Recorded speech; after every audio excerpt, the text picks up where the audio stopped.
बुलढाणा जिल्ह्यात नव्या अधिकाऱ्यांचे जल्लोषात स्वागत, अल्पसंख्याक संघटनांकडून भव्य सत्कार सोहळा।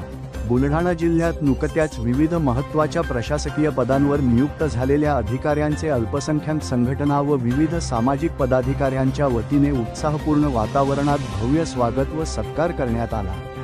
जिल्हाधिकारी म्हणून पदभार स्वीकारलेले डॉक्टर प्रवीण देवरे, बुलढाणा शहर पोलीस ठाण्याचे नवनियुक्त ठाणेदार संग्राम पाटील तसेच विशेष उपवन संरक्षक अधिकारी तथा DFO जमीर शेख यांना पुष्पगुच्छ देऊन सन्मानित करण्यात आले।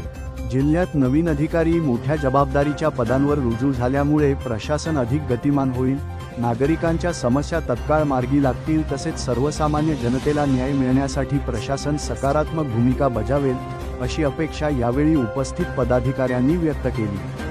नव्याने आलेल्या अधिकाऱ्यांचा सन्मान करून त्यांना सामाजिक पाठबळ देणे ही आपली जबाबदारी असल्याचेही यावेळी सांगण्यात आले।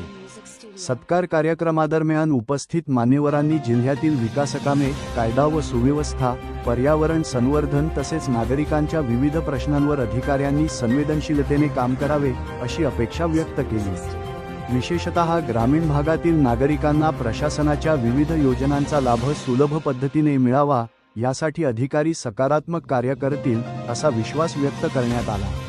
नवीन जिल्हाधिकारी डॉक्टर प्रवीण देवरे यांनी पदभार स्वीकारल्यानंतर प्रशासन अधिक लोकाभिमुख करण्यासाठी विविध उपक्रम सुरू केल्याची चर्चा यावेळी करण्यात आली। जिल्ह्यातील जनगणना, नागरिकांची मूलभूत माहिती तसेच विविध शासकीय योजनांबाबत ऑनलाईन माध्यमातून मोबाईलद्वारे माहिती उपलब्ध करून देण्याचा उपक्रम नागरिकांसाठी अत्यंत उपयुक्त ठरत असल्याचेही सांगण्यात आले। डिजिटल माध्यमातून सामान्य लोकांपर्यंत प्रशासन पोहोचविण्याचा हा प्रयत्न कौतुकास्पद असल्याची भावना उपस्थितांनी व्यक्त केली। या भव्य सत्कार सोहळ्यास अल्पसंख्याक संघटनेचे विदर्भ अध्यक्ष शेख कदीरभाई, आबाराव इंगळे, मुस्लिम महासेवा संघ महाराष्ट्र सचिव असलम शहा, कामगार अध्यक्ष राजूभाऊ राजपूत, रवींद्र मेतकर, मुस्लिम महासेवा संघ तालुकाध्यक्ष जफर शेख, युवा शहराध्यक्ष महमूद शहा, मालताबाई मुकिंदा पैठणे यांच्यासह विविध सामाजिक व अल्पसंख्याक संघटनांचे पदाधिकारी मोठ्या संख्येने उपस्थित होते।